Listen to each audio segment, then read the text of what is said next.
Hello everyone.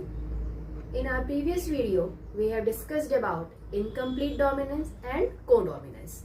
Today, I am present here with the laws of Mendel's and we call it as Mendel's law.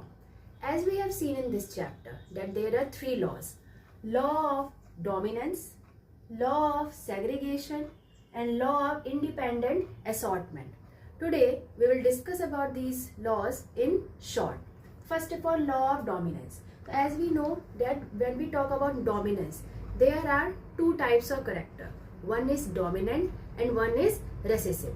Dominant means the characters that are able to express themselves in the next generation.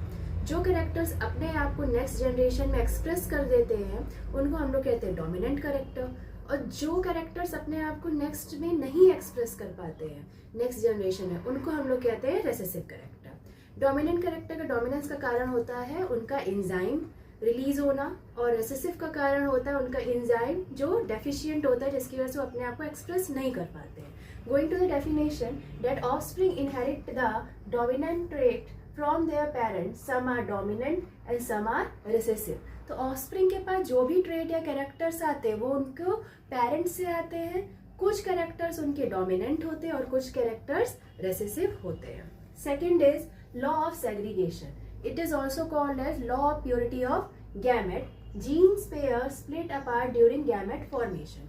Suppose हमने क्या किया, हम लोगों ने homozygous characters वाले chromosomes को parents का intermixing किया। हमें नेक्स्ट जनरेशन में कैसे मिला, हाइब्रिड मिला।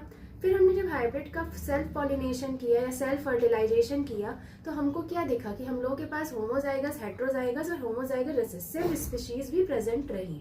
तो इसका मतलब क्या होता है कि जब गैमेट फॉर्मेशन होता है तो जो जीन्स होते हैं, जो कैरेक्टर्स होते हैं वो इंडिपेंडेंटली पास होते हैं अपने नेक्स्ट जनरेशन में।